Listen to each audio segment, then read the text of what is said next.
नमस्कार दोस्तों, स्वागत है आप सभी लोग का आपके अपने YouTube channel live study Allahabad पर। तो दोस्तों, जैसा कि आपको पता है, प्रत्येक दिन शाम को 7 बजे से हम लोग Uttar Pradesh TGT PGT, Jharkhand TGT PGT, Madhya Pradesh SET, assistant professor, UGC NET, LT grade, GIC lecturer और साथ ही साथ उत्तराखंड लेक्चरर के साथ ही साथ हम लोग अन्य परीक्षाओं के प्रीवियस ईयर क्वेश्चन पेपर को भी देखते हैं। और इस सेशन में हम लोग ऐसे प्रश्नों का भी समावेश करते हैं जो प्रश्न इन परीक्षाओं के दृष्टिकोण से महत्वपूर्ण होते हैं। वही इकोनॉमिक्स की जो हमारी दूसरी क्लास होती है वो लाइव स्टडी इलाहाबाद के मोबाइल एप्लीकेशन पे होती है। यहाँ पे हम लोग इकोनॉमिक्स के कंप्लीट कॉन्सेप्ट को पढ़ते हैं आपके सिलेबस के अनुसार, क्योंकि कॉन्सेप्ट पढ़ना बहुत ही जरूरी है। जब तक आपके कॉन्सेप्ट क्लियर नहीं होते हैं तब तक ऑब्जेक्टिव क्वेश्चन को सॉल्व करने में बहुत सारी कठिनाइयों का सामना करना पड़ता है। तो दोस्तों, आपके इसी रिक्वायरमेंट को ध्यान में रखते हुए लाइव स्टडी इलाहाबाद के मोबाइल एप्लीकेशन पे अलग अलग बैचेज चलाए जा रहे हैं और वहाँ पे अलग अलग बैच में आपके सिलेबस के अनुसार अलग अलग बैच चलाए जा रहे हैं। और आपको जो क्लासेस मिल जाएंगी Uttar Pradesh TGT PGT, Jharkhand TGT PGT, Madhya Pradesh state, Madhya Pradesh SET, LT grade, GIC lecturer, UGC NET, Uttarakhand lecturer और अन्य परीक्षाओं की भी क्लास आपको मिल जाएगी। यहाँ पे आपको कंप्लीट कॉन्सेप्ट देखने को मिलेगा दोस्तों। सिंपल सटीक साधारण भाषा में आपके सिलेबस के अनुसार सारे कॉन्सेप्ट पढ़ाए जाएंगे। साथ ही साथ कंप्लीट आपको यहाँ पे नोट्स भी देखने को मिलेगा, क्योंकि अर्थशास्त्र के साथ इकोनॉमिक्स के छात्रों के साथ एक समस्या होती है कि या तो नोट्स मिलते नहीं है या मिल भी जाते हैं तो इतने कॉम्प्लिकेटेड होते हैं कि समझ में नहीं आता है क्या पढ़ना है क्या छोड़ना है। तो आपको नोट्स भी दिया जा रहा है ताकि एक तरफ कॉन्सेप्ट के माध्यम से अपनी रिविजन करते रहिए आप, और दूसरी तरफ नोट्स के माध्यम कॉन्सेप्ट के माध्यम से नई चीजों को सीखते रहिए और दूसरी तरफ नोट्स के माध्यम से रिवीजन करते रहिए। साथ ही साथ दोस्तों, आपको यहाँ पे टेस्ट सीरीज दिया जा रहा है जो कि बहुत ही महत्वपूर्ण है। टेस्ट दीजिए, अपना इवैल्यूएशन करिए कि आपकी तैयारी कैसी चल रही है, आपके एग्जाम में किस प्रकार के प्रश्न पूछे जा रहे हैं। प्रीवियस ईयर के क्वेश्चन पेपर भी आपको यहाँ पे मिलते हैं और साथ ही साथ दोस्तों आपका करंट भी कवर कराया जाता है। इट मीन्स कि सब कुछ मेरे द्वारा आपको प्रोवाइड कराया जा रहा है, आपको अलग से कुछ भी कलेक्ट करने की जरूरत नहीं होगी। आपका अलग अलग बैच चल रहा है, अलग अलग बैच में बस आप ईमानदारी से एप्लीकेशन पे इन कंटेंट को फॉलो करते रहिए, यूट्यूब पर प्रैक्टिस करते रहिए। आपको बहुत ज़्यादा इधर उधर से कुछ भी कलेक्ट करने की जरूरत नहीं होगी। एडमिशन की बात करें तो लाइफ टाइम की वैलिडिटी के साथ आपको एडमिशन मिलता है। इट मीन्स कि आगामी परीक्षा में जब भी आप अगर जो देना चाहेंगे आगामी परीक्षा, तो आपको जब भी वहाँ नया बैच प्रारंभ होगा तो ऑटोमेटिकली ऐड कर दिया जाएगा, अलग से आपको कोई शुल्क जमा करने की जरूरत नहीं होगी। Madhya Pradesh state, Madhya Pradesh SET, UGC NET और असिस्टेंट प्रोफेसर की फीस 2500 रुपये है। Uttar Pradesh TGT PGT, Jharkhand TGT PGT, Bihar PGT, Uttarakhand lecturer और अन्य परीक्षाओं की फीस केवल और केवल 2000 रुपये है। तो सिंपली दोस्तों, आपको एडमिशन लेने के लिए गूगल पे, फोन पे या पेटीएम के माध्यम से इस नंबर पे फीस पेमेंट करना होगा और उसका सेम नंबर नीचे भी आ रहा है, तो नीचे वाले नंबर से भी आप देख सकते हैं, सेम नंबर नीचे भी आ रहा है। तो नीचे वाले नंबर पे भी आप अपना फीस पेमेंट करके गूगल पे, फोन पे या पेटीएम के माध्यम से उसका स्क्रीनशॉट सेंड कर देंगे तो आपको बैच में ऐड कर दिया जाएगा। या आप चाहें तो डायरेक्ट डिस्क्रिप्शन बॉक्स में एप्लीकेशन का लिंक है, आप एप्लीकेशन को डाउनलोड कर लीजिए और वहां से डायरेक्ट कोर्स को परचेज कर लीजिए। Good evening everybody. अब हम लोग मूव करेंगे अपने सेशन की तरफ। बिल्कुल ठीक है अभिनव त्रिपाठी जी, बिल्कुल ठीक है। हाँ, टीजीटी यूपी टीजीटी पीजीटी की भी क्लासेस उपलब्ध है। आप डिस्क्रिप्शन बॉक्स में एप्लीकेशन का लिंक दिया गया है, आप वहां से डायरेक्ट कोर्स को परचेज कर सकते हैं। या जो विधि मैंने आपको बताया उस विधि से भी आप क्लास परचेज कर सकते हैं। बिल्कुल ठीक है। किसी भी इंक्वायरी के लिए इस नंबर पे आप कॉल कर सकते हैं या व्हाट्सएप मैसेज कर सकते हैं। चलिए, पहला प्रश्न दोस्तों आप लोग के सामने ये रहा कि लगान के आधुनिक सिद्धांत के अनुसार लगान प्राप्त होता है। अब एक बात ध्यान से समझिएगा, जब आप एग्जामिनेशन हॉल में बैठेंगे ना, तो जैसे ही ये लगान देखेंगे और लगान प्राप्त होता है ये देखेंगे, और अगर जो इस बात को नहीं पढ़ेंगे तो प्रश्न होने के चांसेस अक्सर गलत होते हैं। और यहाँ पे ऑप्शन नंबर ए ही दिया गया है। तो देखिए दोस्तों, लगान की थियरी के अंतर्गत हम दो कॉन्सेप्ट को पढ़ते हैं। पहला है दोस्तों प्रतिष्ठित अर्थशास्त्री, ठीक है, प्रतिष्ठित प्रतिष्ठित अर्थशास्त्री या प्रतिष्ठित सिद्धांत, ठीक है। तो लगान का प्रतिष्ठित सिद्धांत किसने दिया, तो वो दिया दोस्तों डेविड रिकार्डो साहब ने, ठीक है। आप सभी कमेंट करके बताइएगा कि जो आधुनिक लगान का आधुनिक सिद्धांत है उसमें कौन कौन अर्थशास्त्री शामिल हैं, ठीक है। तो लगान का जो प्रतिष्ठित सिद्धांत है वो डेविड रिकार्डो साहब ने दिया था, और डेविड रिकार्डो साहब ने सिंपल एक छोटी सी बात कही थी कि देखिए जो लगान प्राप्त होता है ना वो केवल और केवल भूमि के कारण प्राप्त होता है, ठीक है। अर्थात लगान जो होता है वो भूमि के स्वामी को भूमि के मौलिक और अविनाशी शक्तियों के कारण दिया जाता है। अर्थात जिसके पास भूमि है उसको लगान कौन देता है, जो उस भूमि पे उत्पादन कर रहा है। तो ये बात रिकार्डो साहब ने कहा था, और कहा था कि देखिए सर जो भूमि होता है इस पे केवल और केवल कार्य जो होता है वो उत्पादन का होता है, ठीक है। और एक समय ऐसा आएगा कि कृषि योग्य भूमि बचेगी ही नहीं, उत्पादन योग्य भूमि बचेगी ही नहीं, और अर्थव्यवस्था स्थिर अवस्था में पहुंच जाएगी। तो ये बात तो डेविड रिकार्डो साहब ने कही थी, लेकिन प्रश्न में आपसे पूछ रहा है आधुनिक सिद्धांत। तो आधुनिक सिद्धांत के अंतर्गत जितने भी अर्थशास्त्री रहे दोस्तों, कई सारे अर्थशास्त्री रहे, तो उन्होंने क्या किया, उन्होंने ये कहा कि देखिए जो क्या बोलते हैं कि लगान प्राप्त होता है वो भूमि के कारण भी प्राप्त होता है, श्रम के कारण भी प्राप्त होता है, और पूंजी के कारण भी प्राप्त होता है। तो आप प्रतिष्ठित सिद्धांत जो रिकार्डो साहब ने दिया था केवल उन्होंने भूमि की बात की थी, लेकिन जो आधुनिक अर्थशास्त्री है उन्होंने भूमि, श्रम और पूंजी तीनों को शामिल किया। अगला प्रश्न, व्यापार चक्र का अतिनिवेश सिद्धांत किसने दिया? बढ़िया सा प्रश्न है भाई, कि व्यापार चक्र का अतिनिवेश सिद्धांत किसने दिया? बिल्कुल ठीक है, आप पढ़े होंगे। ये कहाँ के अर्थशास्त्री थे? ऑस्ट्रिया के अर्थशास्त्री थे, पूछा जाता है। ये कहाँ के थे? ऑस्ट्रिया के अर्थशास्त्री थे, इस बात को ध्यान रखिएगा। तो जैसा कि मैं देख पा रहा हूँ, क्या बोल रहे हैं, बी बोल रहे हैं, हेयक साहब की बात बोल रहे हैं। क्या बोले थे हेयक साहब? अतिनिवेश सिद्धांत किसने दिया था? हेयक साहब ने दिया था ना। और क्या बोले थे? उन्होंने ये कहा कि मौद्रिक प्रणाली में जो अस्थिरता आती है वो किसके कारण आती है? याद आ रहा है कि नहीं आ रहा है? उन्होंने मौद्रिक प्रणाली में अस्थिरता की बात की थी। तो मौद्रिक प्रणाली में अस्थिरता किस कारण आती है? कमेंट करके बताइए सभी लोग। बिल्कुल ठीक है, बिल्कुल ठीक है। तो उन्होंने ये कहा था कि बैंक साख में परिवर्तन करने से मौद्रिक प्रणाली में अस्थिरता नहीं आएगी, बल्कि उत्पादन स्तर में परिवर्तन करने पर मौद्रिक प्रणाली में अस्थिरता आएगी, ठीक है। तो उन्होंने मुद्रा की बजाय उत्पादन पर क्या किया? ज्यादा अपने ध्यान को आकर्षित किया। तो जितने लोग भी ऑप्शन नंबर क्या बोल रहे हैं, हेयक बोल रहे हैं, सभी लोग का उत्तर यहाँ पे बिल्कुल ठीक हो जाएगा। अगला प्रश्न, कीमत नेतृत्व मॉडल में निम्नलिखित में से कौन सा कथन सही है? देखिए दोस्तों, कीमत नेतृत्व बेसिकली कहाँ पे पाया जाता है? अल्पाधिकार, अल्पाधिकार। और अल्पाधिकार के अंतर्गत तीन प्रकार की कीमत नेतृत्व देखने को मिलते हैं। कौन कौन से होते हैं अगर जो आप बताएंगे तो मुझे बहुत खुशी होगी। मैंने आपको एक बार नहीं बहुत बार बताया है कि अल्पाधिकार के अंतर्गत जो कीमत नेतृत्व होता है वो तीन प्रकार का होता है। तो आप कमेंट करके बताएंगे तो मुझे बहुत अच्छा लगेगा। मैंने तो बहुत बार बताया, और आप नहीं जानते हैं तो पुरानी वीडियोस को देखते रहिए, ठीक है। और बेसिकली कीमत नेतृत्व क्या होता है? एक ऐसी फर्म होती है जो अनुभवी होती है, बाजार के बड़े आकार पे उसका क्या होता है? नियंत्रण होता है। वो फर्म जो प्रोडक्ट का उत्पादन करती है वो प्रोडक्ट विश्वसनीय होता है। जैसे हम कहें कि बिस्किट में, ये बस उदाहरण में आपको समझने के लिए दे रहा हूँ, बहुत बार मैं आपको उदाहरण इसलिए दे देता हूँ कि आप चीजों को समझ पाए। उसका इकोनॉमिक्स में कहीं मेंशन वेंशन कुछ है होता नहीं है, थियरी में उसका उदाहरण का कोई मेंशन नहीं होता है, लेकिन मैं आपको इसलिए बता देता हूँ कि चीजों को आप समझ पाए। जैसे क्या हो गया, जैसे पार्ले जी बिस्किट हो गया, तो पार्ले जी बिस्किट 5 रुपए का बिकता है, और इसी कारण से दोस्तों अन्य सभी भी जो बिस्किट की कंपनियां हैं वो अपनी कीमतों को क्या करती हैं? कम करती है ना। अगर जो 10 रुपए का कोई बिस्किट बेचेगा, जितनी क्वांटिटी का पार्ले जी बेच रहा है उतनी क्वांटिटी का कोई 10 रुपए का बेचेगा तो कोई क्यों खरीदेगा?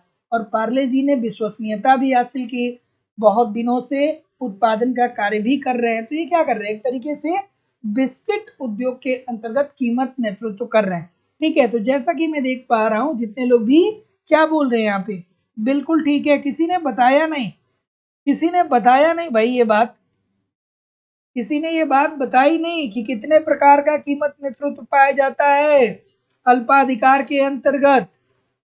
3 प्रकार का पाया जाता है, मेंशन करिए सभी लोग, ठीक है। तो जितने लोग भी इस प्रश्न का उत्तर क्या बोल रहे हैं, बिल्कुल ठीक है, ए बोल रहे हैं मैक्सिमम लोग, ए के अलावा, ए के अलावा तो जितने लोग भी ए बोल रहे हैं बिल्कुल ठीक बोल रहे हैं कि केवल कीमत नेता अपने लाभ को क्या करता है, अधिकतम करता है। तो जितने लोग भी ऑप्शन नंबर क्या बोल रहे हैं यहाँ पे, ये बोल रहे हैं, सभी लोग का उत्तर यहाँ पे बिल्कुल ठीक हो जाएगा। अगला प्रश्न,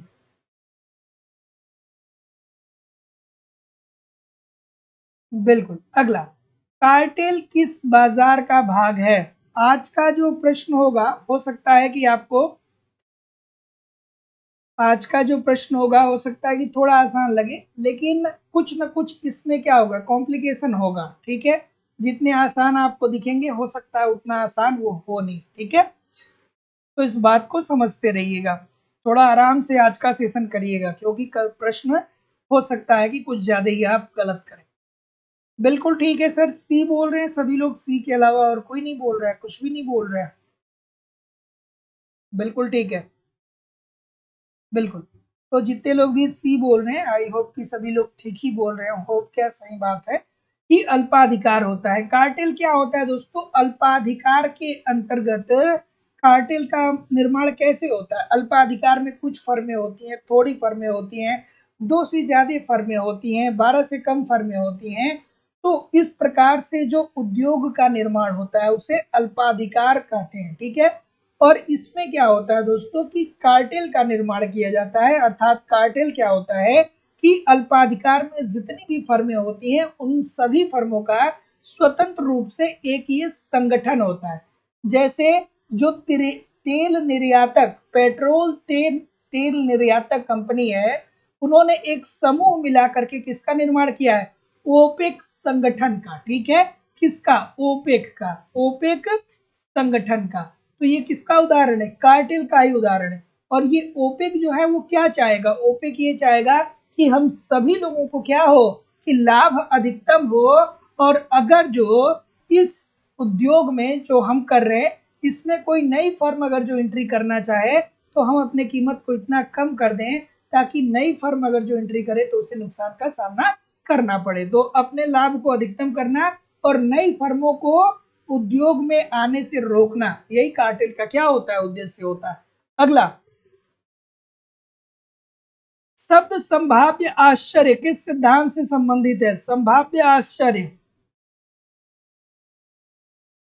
बिल्कुल ठीक है, संभाव्य आश्चर्य की बात हो रही है।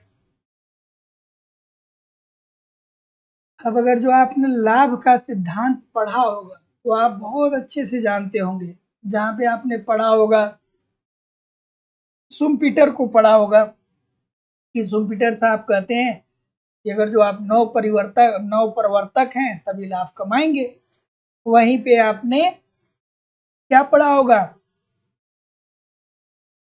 वहीं पे आपने क्या पढ़ा होगा, वहीं पे आपने सॉकिल साहब को भी पढ़ा होगा। ये किसने दिया था, संभाव्य आश्चर्य सिद्धांत किसने दिया था, सॉकिल साहब के द्वारा दिया गया था। इन्होंने क्या कहा था भैया, इन्होंने ये कहा था कि एक जो पूंजीपति होता है ना, वो भविष्य में देखता है कि अगर जो हम उत्पादन करेंगे, अपना पैसा लगाएंगे, तो हो सकता है कि हमें नुकसान भी हो जाए, हो सकता है कि हमें फायदा भी हो जाए।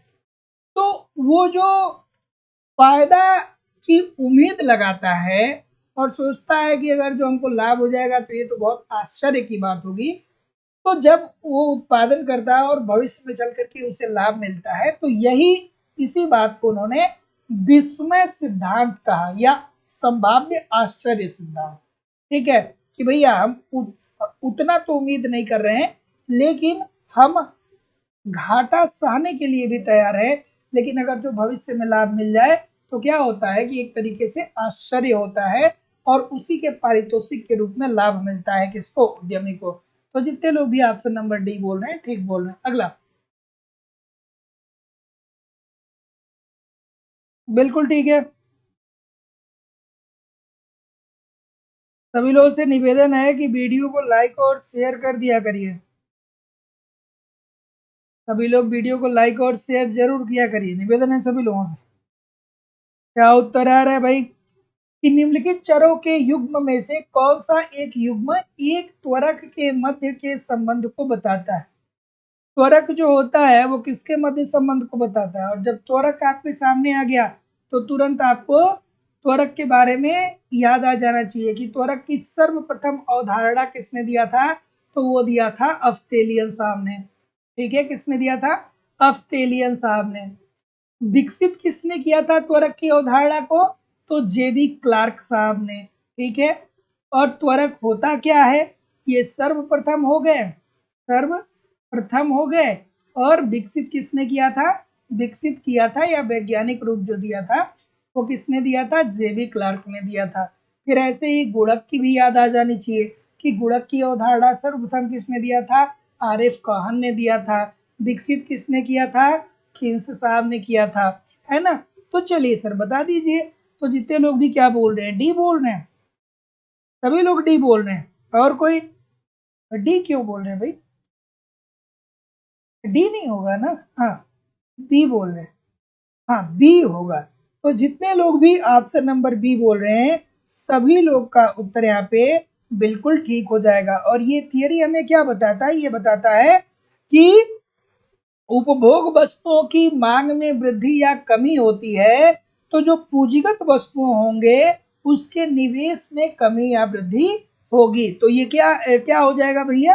ये जितने लोग भी ऑप्शन नंबर क्या बोल रहे हैं? बी बोल रहे हैं, उपभोग और आय सभी लोग के बीच बिल्कुल ठीक हो जाएगा। अगला प्रश्न, सूची 1 को सूची 2 के साथ आपको क्या करना है? सुमेलित करना है। बिल्कुल ठीक है, सूची 1 को सूची 2 के साथ आपको क्या करना है? चलिए भाई सुमेलित करिए। बिल्कुल ठीक है, सूची 1 को सूची 2 के साथ सुमेलित करिए।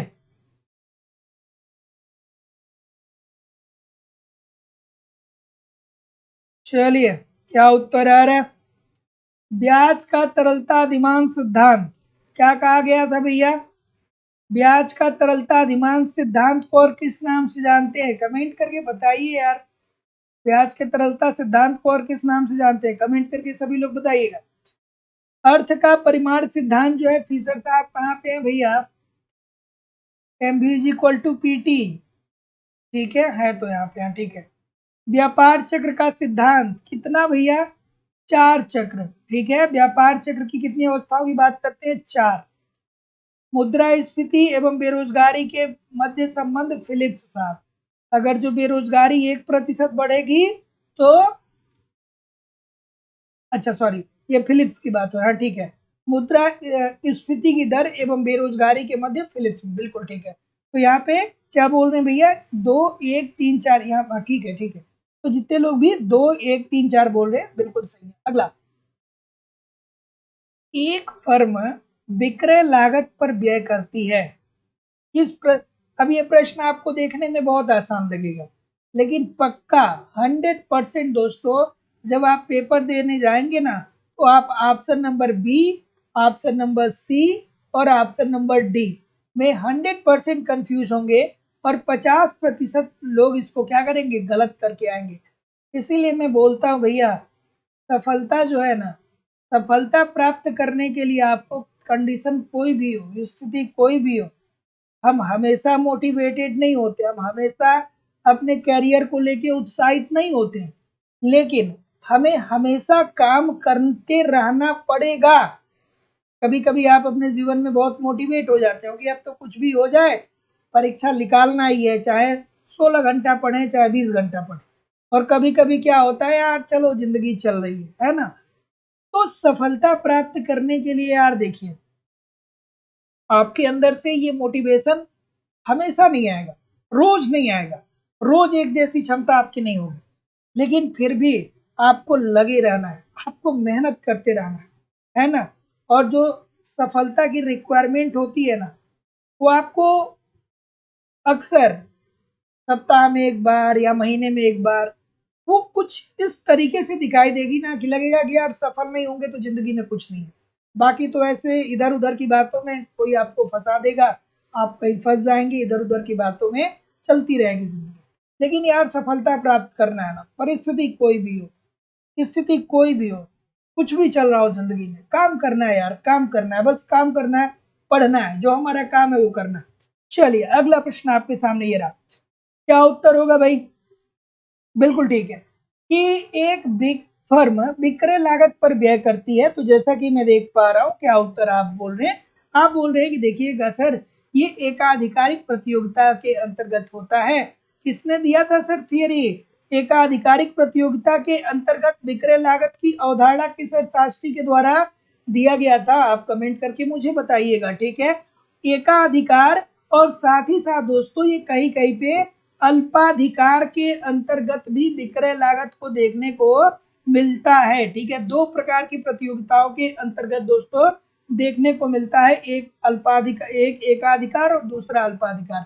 इसमें होता क्या है? इसमें ये होता है कि जो फर्में होती है ना, अपने प्रोडक्ट को बेहतर दिखाने के लिए बहुत सारा पैसा खर्च करती हैं।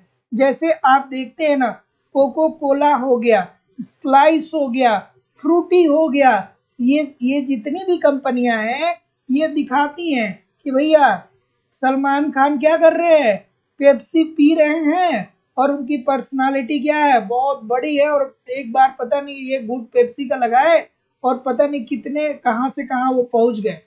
ऋतिक रोशन है, वो माउंटेन ड्यू का प्रचार करते हैं, ठीक है। वो बुर्ज खलीफा से क्या कर देते हैं, गाड़ी उतार देते हैं, नीचे उतार देते हैं माउंटेन ड्यू पी के। लेकिन वास्तविक लाइफ में ऐसा कुछ होता नहीं है ना, कुछ नहीं होता है। बस ये जो कंपनियां होती हैं, ये जो फर्में होती है, वो इस बात को दिखाती हैं कि हमारे प्रोडक्ट को आप पीजिए, हमारे प्रोडक्ट का आप उपभोग करिए। तो जितने लोग भी ऑप्शन नंबर क्या बोल रहे हैं, डी बोल रहे हैं, बिल्कुल ठीक है। चलिए भाई, किसका बर्थडे आज? रागनी सिंह जी। चलिए रागनी सिंह जी को हम सभी लोगों की तरफ से, हमारी तरफ से, हम सभी लोगों की तरफ से जन्मदिन की बहुत सारी शुभकामनाएं। और हम लोग की यही प्रार्थना है कि आपको जिंदगी में हर सफलता मिले। जो थोड़ी बहुत कठिनाइयां भी आए तो उन कठिनाइयों को से लड़ने के लिए आपके पास क्या हो, अपार क्षमता हो, अपार साहस हो। क्योंकि आज के समय में ये कहना बिल्कुल उचित गलत है कि भाई जिंदगी जी रहे हैं तो थोड़ी बहुत कठिनाइयां नहीं आए, थोड़ी बहुत आएंगी, अपार सफलता मिले और जिंदगी में सब कुछ बेहतरीन हो। चलिए इस प्रश्न का उत्तर करिए कि आई एल एम वक्र का ढाल होता है। एल एम वक्र का ढाल क्या होता है? चलिए एल एम वक्र का ढाल कैसा होता है? तो जैसा कि मैं देख पा रहा हूं, क्या बोल रहे हैं? चलिए एल एम वक्र का ढाल कैसा होता है? तो ऑप्शन नंबर ये बोल रहे हैं, क्या सभी लोग ये बोल रहे हैं? तो जितने लोग भी ये बोल रहे हैं, सभी लोग का उत्तर यहाँ पे एब्सोल्युटली 100% ठीक है कि एल एम वक्र का ढाल जो होता है वो धनात्मक होता है, और आई एस वक्र का ढाल क्या होता है सर? ये होता है ऋणात्मक, ठीक है। तो जितने लोग भी ऑप्शन नंबर ए बोल रहे हैं, सभी लोग का उत्तर यहाँ पे बिल्कुल ठीक है। अब इसके लिए तो आपको क्या करना पड़ेगा, कॉन्सेप्ट पढ़ना पड़ेगा। मैंने एक बार नहीं बहुत बार आपको बताया है, बिल्कुल ठीक है। और आई एस एल एम वक्र यही क्या इंडिकेट कराता है दोस्तों आपको?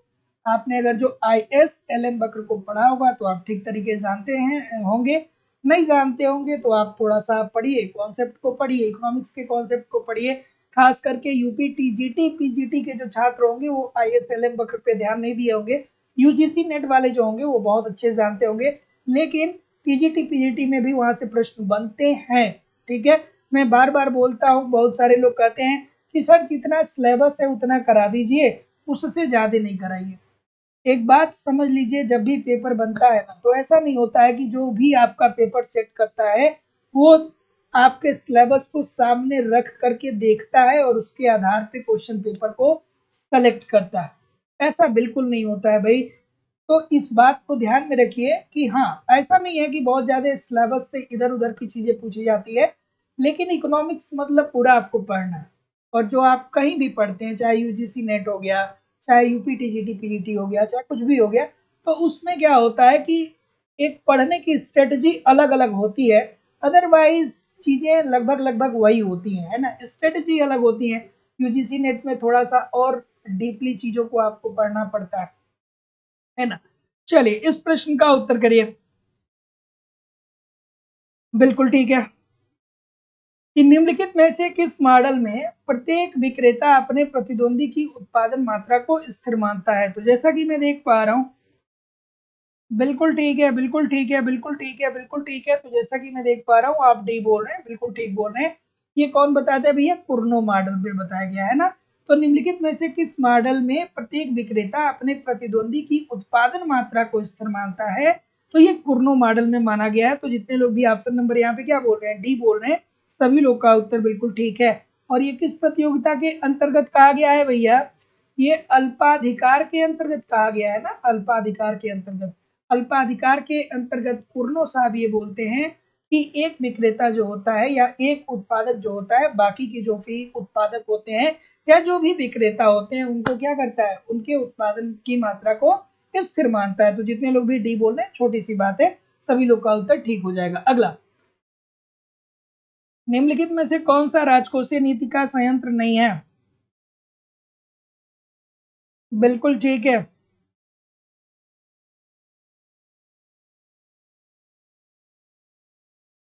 चलिए, निम्नलिखित में से कौन सा राजकोषीय नीति का संयंत्र नहीं है? अब ये बार बार ये प्रश्न मैं बोल रहा हूँ आपसे, बार बार ये बात बोल रहा हूँ कि यहाँ आपको बहुत आसान दिख रहा होगा, लेकिन एग्जामिनेशन हॉल में जाएंगे तो बहुत कठिन दिखेगा, चीजें गड़बड़ हो सकती है, इसलिए बार बार यहाँ पे प्रैक्टिस करिए। तो देखिए, राजकोषीय नीति का संबंध किससे होता है भैया? ये होता है सरकार से, अर्थात उस देश की गवर्नमेंट से। और मौद्रिक नीति का संबंध किससे होता है? मौद्रिक नीति कौन बनाता है? हमारे देश का केंद्रीय बैंक अर्थात आरबीआई। और ये जो परिवर्तनीय आरक्षित अनुपात है ना, ये जो संबंध है, इससे किसका संबंध है? आरबीआई का संबंध है, अर्थात केंद्रीय बैंक से संबंधित है। ठीक है। और आपको पता ही है कि राजकोषीय नीति के अंतर्गत सरकार क्या करता है? राजकोषीय नीति मतलब आसान भाषा में कि सरकार अपने आय और व्यय को नियंत्रित करता है। सरकार आय और व्यय को बताता है, दिखाता है, मतलब आय और व्यय को सुनिश्चित करता है, कहां से आय प्राप्त कर रहे हैं, कहां से व्यय कर रहे हैं। तो आय प्राप्त करने की दो विधियां हैं, एक तो ये होता है कि वो कर ले लेगा हमसे और आपसे, और दूसरा होगा कि वो ऋण लेगा, आंतरिक ऋण लेगा या बाह्य ऋण लेगा। और व्यय कहाँ पे करेगा? देश की आधारभूत संरचना को विकसित करने के लिए, शिक्षा, स्वास्थ्य, परिवहन, इन सारी चीजों को बेहतर करने के लिए, और मानव कल्याण में बेहतरी के लिए। अगला प्रश्न, घाटे की वित्त व्यवस्था का प्रभाव होता है। घाटे की वित्त व्यवस्था, बिल्कुल ठीक है। घाटे की वित्त व्यवस्था का क्या प्रभाव होता है भाई? सॉरी। घाटे की वित्त व्यवस्था का प्रभाव होता है। घाटे की वित्त व्यवस्था मतलब क्या होगा? बच्चों वाला प्रश्न है। घाटे की वित्त व्यवस्था का मतलब ये होता है, जिसे आसान भाषा में हम कहेंगे कि सरकार की जो आय है वो कम है, लेकिन सरकार अर्थव्यवस्था में क्या कर रहा है? व्यय ज्यादा कर रहा है। अब जब सरकार अर्थव्यवस्था में व्यय ज्यादा कर रहा है, तो इससे क्या होगा कि अर्थव्यवस्था में मुद्रा की जो पूर्ति होगी वो बढ़ेगी। जब लोगों के पास मुद्रा की पूर्ति बढ़ेगी, आपके पास, हमारे पास जब पैसा ज्यादा आएगा, तो हमें ये लगेगा कि हम क्या हो रहे हैं? अमीर हो रहे हैं, क्योंकि हमारे पास पैसा ज्यादा आ रहा है। तो जब हमको ये लगेगा कि हम अमीर हो रहे हैं, तो हम अपने मांग को क्या कर देंगे? बढ़ा देंगे। और अगर जो मांग बढ़ा देंगे और मांग ज्यादा हो जाएगा और उतनी पूर्ति नहीं हो पाएगी, तो क्या हो जाएगा? वस्तुओं की कीमतें बढ़ जाएंगी, और कीमत का बढ़ जाना ही महंगाई कहलाता है, या महंगाई ही अर्थशास्त्र में मुद्रास्फीति कहलाता है। तो जितने लोग भी ऑप्शन नंबर डी बोल रहे हैं कि स्फीतिक, यदि साथ ही साथ प्रभावी प्रतिरोधात्मक उपाय न किए जाएं तो ठीक है। अगर जो घाटे की वित्त व्यवस्था अपनाई जाएगी तो अर्थव्यवस्था में हो सकता है कि ये क्या करेगा? स्फीतिक स्थिति ला देगा, अर्थात मुद्रा स्फीति की स्थिति ला देगा। लेकिन इसको क्या क्या करना चाहिए? बहुत ही स्मार्टली तरीके से इसका प्रयोग करना चाहिए। और कहा जाता है कि जब अर्थव्यवस्था क्या होती है? मंदी की स्थिति में विद्यमान होती है, तो ऐसी स्थिति में गवर्नमेंट को घाटे की वित्त व्यवस्था अपनानी चाहिए, जिसे हम क्या बोलते हैं? हीनार्थ प्रबंध भी बोलते हैं। ठीक है। घाटे की वित्त व्यवस्था को ही क्या बोलते हैं? हीनार्थ प्रबंध बोलते हैं। इसका मतलब क्या होता है कि सरकार की आय कम है और सरकार व्यय ज्यादा कर रहा है। ठीक है, अगला, निम्नलिखित में से कौन सा वाणिज्यिक बैंक का कार्य नहीं है? एकदम ध्यान से, आराम से। आज मैं बोला हूं कि आज का सेशन आपको थोड़ा सा बिल्कुल ठीक है, अच्छा है। तो जितने लोग भी डी बोल रहे हैं सभी लोग का उत्तर क्या होगा? बिल्कुल ठीक हो जाएगा। कितने लोग डी वाले? बिल्कुल सही है। और डी वाले कितने हैं? बिल्कुल। कितने लोग डी बोल रहे हैं? सभी लोग? सब देख लिए कि कमेंट में क्या लोग लिख रहे हैं, है ना? तो देखिए, ये क्या पूछ रहा है? ये पूछ रहा है कि निम्नलिखित में से कौन सा वाणिज्यिक बैंक का कार्य नहीं है? तो वाणिज्यिक बैंक का कार्य नहीं है। पेपर में ये जरूर देखिएगा, नहीं लिखा है कि हाँ लिखा है।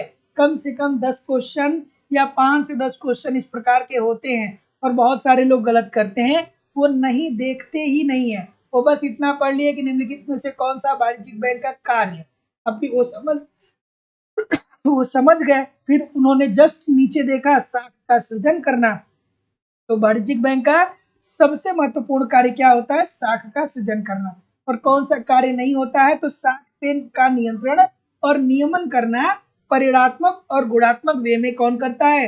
आरबीआई करता है, हमारे देश का केंद्रीय बैंक करता है। ठीक है, तो जितने लोग भी सी बोल रहे हैं बिल्कुल ठीक है। देखिए, मैं आपको क्वेश्चन तो एक्सप्लेन करता ही हूँ, साथ ही साथ में मैं आपको ये बात जरूर बताता हूँ कि आप गलती कहाँ कर सकते हैं। तो इसलिए कोई भी बात मैं बताऊँ ना तो उसको बिल्कुल ध्यान से समझिए। और अगर जो आप पिछले कुछ दिनों मतलब पिछला पीछे आप अगर जो कुछ परीक्षाएं दिए होंगे ना, तो मैं विश्वास से कहता हूँ कि आप में से बहुत सारे लोग ऐसे होंगे जो इस प्रकार के प्रश्नों को क्या किए होंगे? गलत किए होंगे। तो जब भी मैं कोई बात बताता हूँ दोस्तों, तो आपको अनुभव के आधार पे बताता हूँ कि गलती कहाँ पे हो सकती है। ठीक है, चलिए अगला प्रश्न आपके सामने ये रहा। इस प्रश्न का उत्तर करिए। बिल्कुल ठीक है,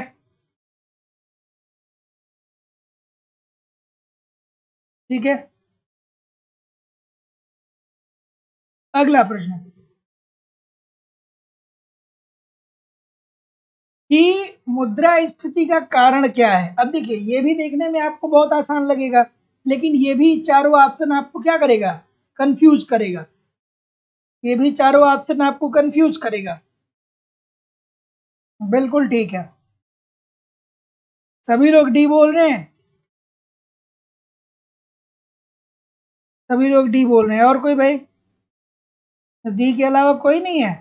तो आप कहेंगे कि सर जी आपने तो बहुत बार बताया है कि मुद्रास्फीति का मतलब ये होता है कि अर्थव्यवस्था में जब मुद्रा की मात्रा बढ़ जाएगी, जब मुद्रा की मात्रा बढ़ेगी तो लोगों की जो क्रय शक्ति होगी वो भी बढ़ जाएगी।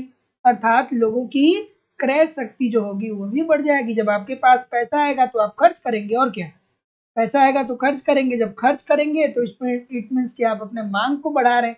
जब आप मांग बढ़ा रहे हैं और मांग के अनुसार अगर जो पूर्ति ना बढ़ पाए, अर्थात मांग ज्यादा है और पूर्ति अर्थात उत्पादन कम है, तो ऑटोमेटिकली क्या होगा भैया कि वस्तु की कीमतों में वृद्धि आ जाएगी, जिसे हम और आप क्या बोलते हैं कि बड़ा महंगाई आ गया, बहुत महंगाई आ गया है। और इसी महंगाई को अर्थशास्त्र में हम क्या बोलते हैं कि भैया मुद्रास्फीति आ गया अर्थव्यवस्था में। और अर्थव्यवस्था में अगर जो क्या होता है दोस्तों कि 3 से 7% मुद्रास्फीति रह रही है, तो हम कहते हैं कि ये अर्थव्यवस्था के लिए क्या होता है? लाभदायक होता है। अगला, प्रेबिस का नाम किसके साथ जुड़ा है? बिल्कुल ठीक, ये तो इजी सी बात है। रॉल्फ प्रेबिस साहब ने क्या कहा था? क्या बोल रहे हैं भैया? सी वाले कितने हैं? सभी लोग वीडियो को लाइक और शेयर जरूर कर दिया करिए। इतने सारे लोग क्लास देख रहे हैं फिर भी लाइक और शेयर की संख्या बहुत कम है। सभी लोगों से निवेदन है कि आप क्लास को लाइक और शेयर करिए, है ना? बिल्कुल सही है। ऑप्शन नंबर सी वाला कोई है? नहीं है? हम्म, चलिए, तो अगर जो आप सी नहीं बोल रहे हैं तो बहुत अच्छा बोल रहे हैं। प्रेमिस साहब क्या बोलते हैं? प्रेमिस साहब सीधी सीधी बात बोलते हैं। वो ये बोलते हैं कि अगर जो एक अल्प विकसित देश विकसित देश से क्या करता है? व्यापार करता है। विकसित देश से व्यापार करता है तो इसे क्या होगा, अल्प विकसित देश को क्या होगा, इसे होगा हानि और इसे होगा लाभ। ठीक है, अर्थात व्यापार की जो शर्तें होंगी वो प्रतिकूल होगी अल्प विकसित या विकसित राष्ट्र के लिए। ठीक है, इसके बहुत सारे कारण हैं, उसमें से उन्होंने एक ये बताया कि जो विकासशील देश होते हैं वो क्या करते हैं कि अपने प्रचुर संसाधनों को निर्यात करते हैं, और एक दिन ऐसा आएगा कि क्या होता है कि, और बहुत सारे कारण हैं लेकिन एक कारण उसमें से ये भी है कि प्रचुर संसाधनों की कमी जब उस देश में हो जाएगी, क्योंकि वो निर्यात कर देगा, तो फिर उस देश में क्या हो जाएगी, स्थिति गड़बड़ होने लगेगी। अगला प्रश्न, बिल्कुल ठीक है। किस प्रश्न की बात कर रहे हैं भाई? बिल्कुल ठीक है।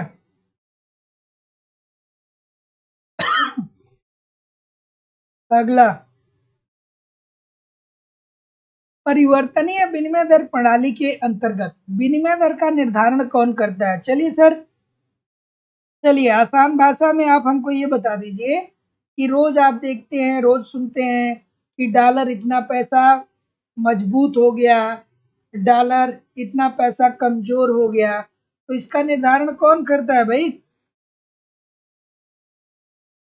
डॉलर मजबूत हो गया, डॉलर कमजोर हो गया। आज डॉलर 80 रुपए हो गया, कल डॉलर 81 रुपए था, परसों 82 हो गया। क्यों परिवर्तन हो रहा है भैया? क्यों हो रहा है? इसीलिए हो रहा है क्योंकि विदेशी विनिमय बाजार में मांग व पूर्ति की शक्तियों के आधार पे। ठीक है, तो परिवर्तनीय विनिमय दर प्रणाली के अंतर्गत जो विनिमय दर का निर्धारण होता है वो विदेशी विनिमय बाजार में मांग व पूर्ति की शक्तियों के आधार पे होता है। फिर आपको यही याद आ जाना चाहिए कि अच्छा सर आप बार बार बताते हैं, एक होती है कठोर मुद्रा। कठोर मुद्रा का मतलब क्या होता है कि जिसका अंतरराष्ट्रीय बाजार में मांग बहुत ज्यादा है लेकिन उसकी पूर्ति कम हो रही है, जैसे डॉलर हो गया।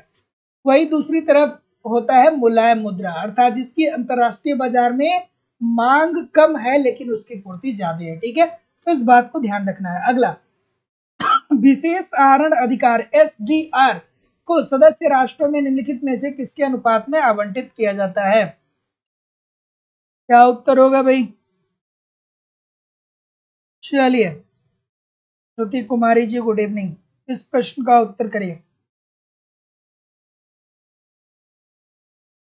कि विशेष आहरण अधिकारों अर्थात एसडीआर को सदस्य राष्ट्र में निम्नलिखित में से किसके अनुपात में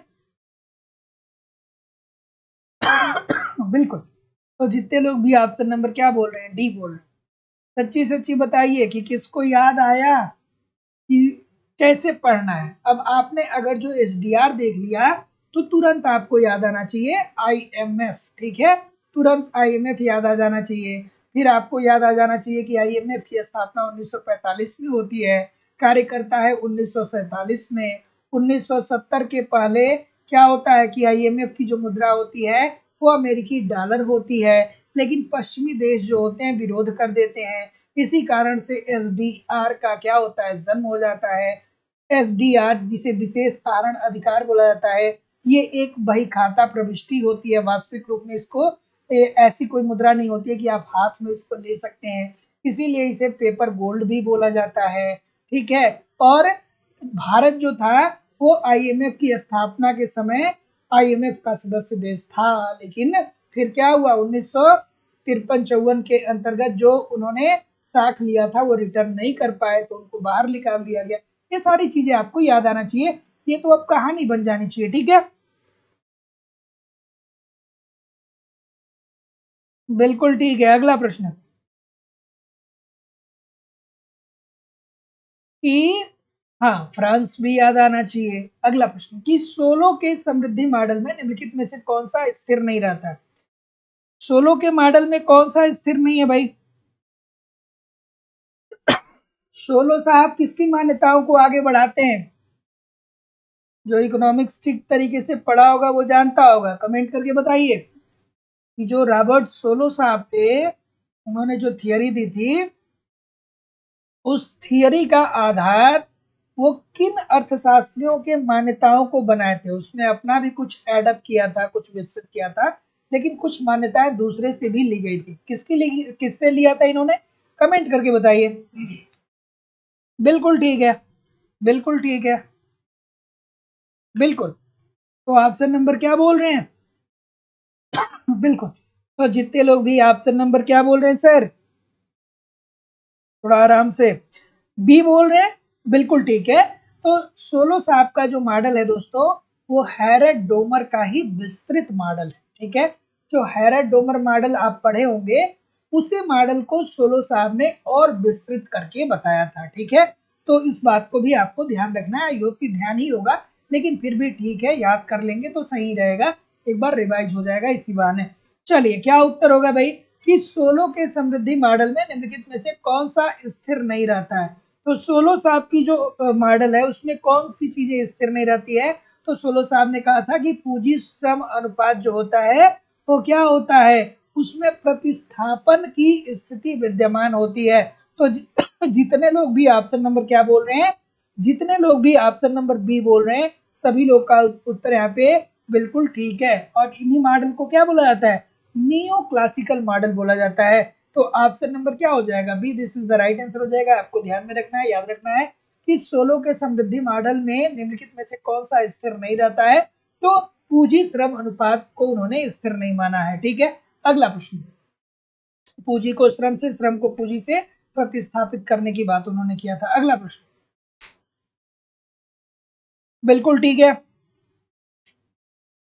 अगला प्रश्न कि देश की मुद्रा, सॉरी देश की मुद्रा के मूल्य ह्रास का अर्थ क्या है? अब क्या याद आना चाहिए कि सर जी मूल्य ह्रास की बात हो रही है, तो अगर जो कोई देश अपनी मुद्रा का मूल्य ह्रास कर रहा है, तो इसका मतलब ये है कि वो देश क्या कर रहा है, अवमूल्यन कर रहा है। वो देश क्या कर रहा है, अवमूल्यन कर रहा है, ठीक है। तो हम क्या बोलते हैं, अवमूल्यन कर रहा है।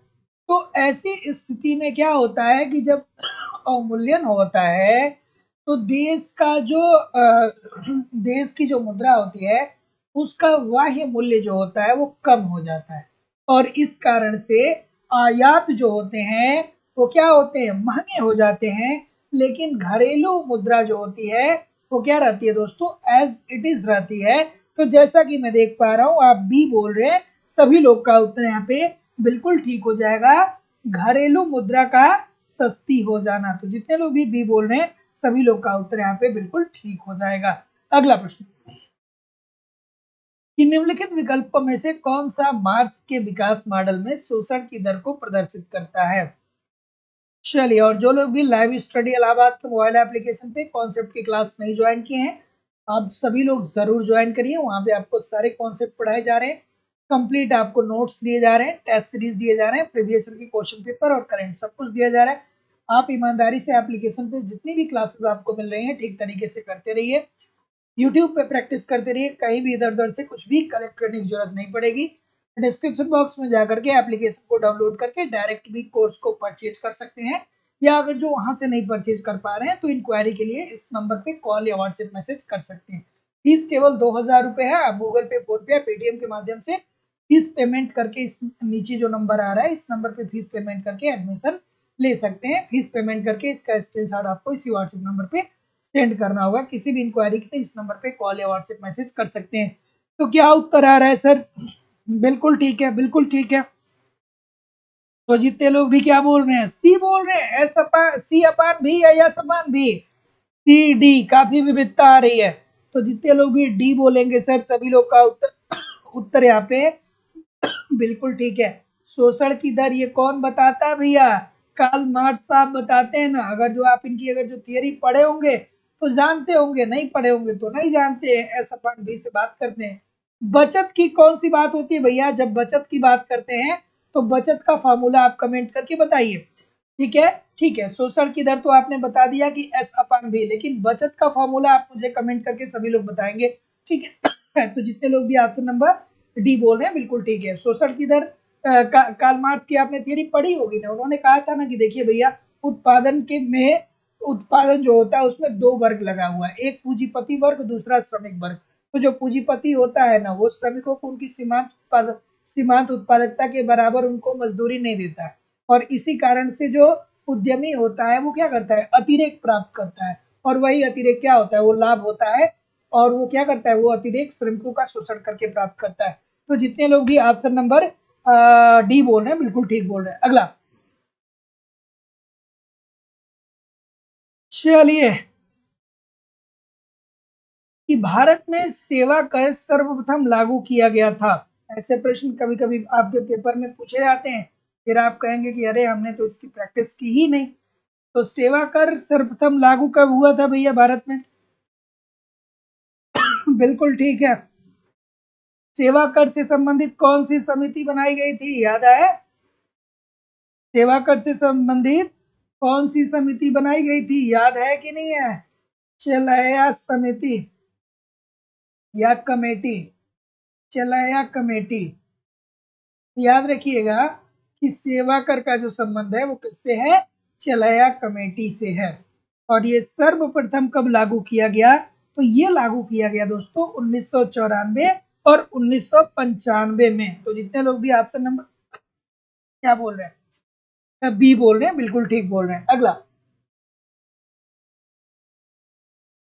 कि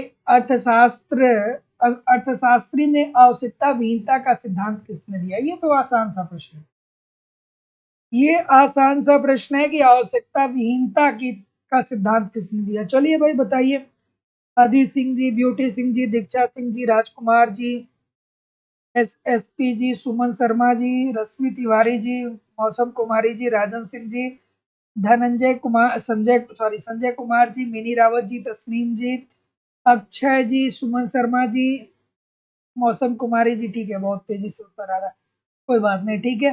राजकुमार जी, अभी जी, पूजा मिश्रा जी। चलिए ठीक है, काफी तेजी से आ रहा है। क्या उत्तर आ रहा है? प्रीति सिंह जी, अंकिता जी, बिल्कुल ठीक। चलिए, संगीता कुमारी जी, क्या उत्तर आ रहा है भाई? बिल्कुल ठीक है। तो जितने लोग भी बी बोल रहे हैं बिल्कुल ठीक है, जमशेद काई खुसरो मेहता। ठीक है, तो ये मेहता सर क्या बोलते हैं, ये इनका ये बोलना था कि देखिए, जो अर्थशास्त्र है वो हमें उन बातों का भी अध्ययन कराता है जिसमें हमारी कोई रुचि नहीं है। अर्थात अर्थशास्त्र एक ऐसा विषय है जिसे जो हमें उन बातों का भी अध्ययन कराता है जिनमें हमारी क्या है, कोई रुचि नहीं है। तो ये किसने कहा, ये कहा जमशेद काई खुसरो मेहता ने। ठीक है, अगला, चलिए, मुक्त व्यापार क्षेत्र उसे कहते हैं, मुख्य मुक्त व्यापार क्षेत्र किसे कहा जाता है भाई? बिल्कुल ठीक है, मुक्त व्यापार क्षेत्र, बिल्कुल ठीक है, मुक्त व्यापार क्षेत्र उसे कहते हैं। क्या होता है भाई? बिल्कुल, और सभी लोग रेगुलर क्लास ज्वाइन करिए, किया करिए, रोज क्लास होती है। कल संडे था, इस वजह से आपकी क्लास नहीं हो पाई, तो each and every day class होता है, सभी लोग रोज क्लास ज्वाइन किया करिए। और सफलता का कोई और तरीका नहीं है, निरंतर मेहनत, कंटिन्यू बने रहना, यही सफलता का दोस्तों क्या है, सार है। बहुत सारे लोग पूछते हैं कि सर कैसे सफल हो, कैसे सफल हो? तो भाई सफल होने के लिए आपको रोज मेहनत करना पड़ेगा। ठीक है, जैसे शरीर को चलाने के लिए आप क्या करते हैं, रोज लंच डिनर ब्रेकफास्ट करते हैं ना, तो वैसे ही सफलता पाने के लिए रोज पढ़ना पड़ेगा। कंडीशन कोई भी हो, स्थिति कोई भी हो, परिस्थिति कोई भी हो, तो हम खाना तो नहीं छोड़ते हैं ना, हम पानी पीना तो नहीं छोड़ते हैं ना। तो वैसे ही जिंदगी में अगर जो सफल होना है भैया, तो रोज पढ़ना है, पढ़ाई बिल्कुल नहीं ब्रेक करनी है। और आपकी क्षमता का अंदाजा दुनिया का और कोई भी इंसान नहीं लगा सकता है। वो आपको सबसे अच्छे से पता है कि आपका वीकनेस क्या है, आपको आप कहाँ गलत कर रहे हैं, वो मैं नहीं बता सकता हूँ, दुनिया का कोई भी इंसान नहीं बता सकता है कि आप कैसे पढ़ाई करें। आप पढ़ाई करिए तो देखिए कि भैया आखिरकार हमारी गलती क्या हो रही है। हम इकोनॉमिक्स अगर जो पढ़ रहे हैं, तो इंडियन इकोनॉमी तो हमारा ठीक है, लेकिन अंतर्राष्ट्रीय व्यापार हमारा गलत हो रहा है। समष्टि तो ठीक है, व्यष्टि गलत हो रहा है। तो जब समष्टि ठीक है, व्यष्टि गलत हो रहा है, तो व्यष्टि को बेहतर बनाइए, है ना। तो आपकी स्ट्रेंथ क्या है, आपकी कमजोरी क्या है, ये आप जानते हैं और उस पर आप काम करिए। नो डाउट दोस्तों, जिंदगी में सफलता जरूर मिलेगी, जरूर मिलेगी। मेहनत करते रहिए, लगे रहिए, सब कुछ आसान है जिंदगी में। अगर जो आप क्या कर रहे हैं, संघर्ष कर रहे हैं, तो सब कुछ आसान है। नहीं संघर्ष कर रहे हैं तो कुछ भी आसान नहीं है, सब कुछ कठिन ही है। चलिए, क्या उत्तर होगा भाई? बिल्कुल ठीक है कि मुक्त व्यापार क्षेत्र उसे कहते हैं, मुक्त व्यापार क्षेत्र किसे कहते हैं, जहां बिना नियंत्रण के व्यापार हो,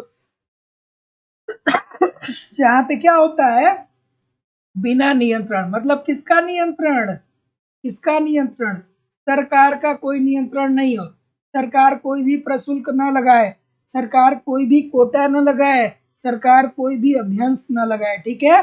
तो वही होता है दोस्तों मुक्त व्यापार क्षेत्र। मतलब आइए आप हमारे देश में निर्यात करिए, हम आपके देश में निर्यात करेंगे, सरकार का इससे कोई लेना देना नहीं होगा। मांग व पूर्ति की शक्तियों के आधार, मांग व पूर्ति की शक्तियों के आधार पे हम लोग क्या करेंगे, व्यापार करेंगे।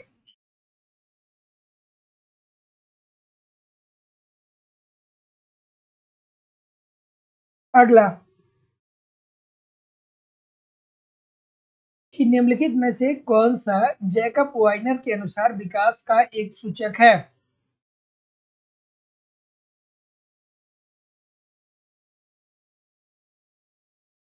क्या उत्तर होगा भाई?